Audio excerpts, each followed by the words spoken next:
ഈ കാറിൻ്റെ RC ownership നമ്മൾ എടുത്തിരുന്നു. അപ്പോൾ RC ഓണർഷിപ്പ് പ്രകാരം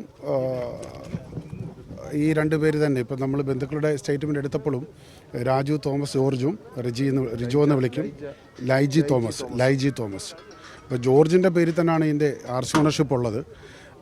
വാഹനം തുകലശ്ശേരിക്കാരാണ്. അവരുടെ ബന്ധുക്കളുടെ മൊഴിയെടുത്ത് നമ്മളിപ്പോൾ കേസ് രജിസ്റ്റർ ചെയ്യുകയാണ്. അതിൻ്റെ ശാസ്ത്രീയ അന്വേഷണവും മറ്റു കാര്യങ്ങളൊക്കെ ഇപ്പോൾ ചെയ്യുന്നുണ്ട്. പോസ്റ്റ്മോർട്ടം സീനി വെച്ച് ചെയ്യാൻ പറ്റുമെന്ന് നോക്കുന്നുണ്ട്. ഫോറൻസിക് സർജൻ്റെ ഒപ്പീനിയനോട് മേടിച്ചിട്ട് ബാക്കി കാര്യങ്ങൾ ചെയ്യും. അല്ല, അതിന് സാധ്യത കാണിക്കുന്നത് നിലവിലെ നമ്മുടെ ഒരു അന്വേഷണവും അവരുടെ മൊഴിയൊക്കെ പ്രകാരം സൂയിസൈഡിലോട്ടാണ് നമ്മൾ എത്തുന്നത്. അത് കുറച്ചുകൂടെ അന്വേഷണത്തിന് ശേഷം സാക്ഷിമൊഴികളുടെയും സയൻറ്റിഫിക് അന്വേഷണത്തിന് ശേഷം കൺക്ലൂസീവായിട്ട് പറയാം.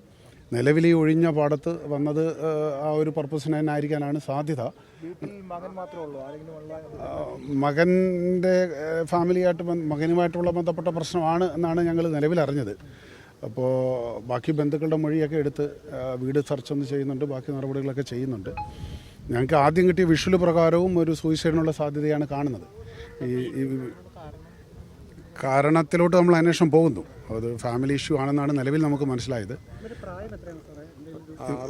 69-63 നമ്മൾ നിലവിൽ ബന്ധുക്കൾ പറഞ്ഞത്. ഇവരുടെ ബാക്കി ഡീറ്റെയിൽസ് എടുക്കുന്നുണ്ട്.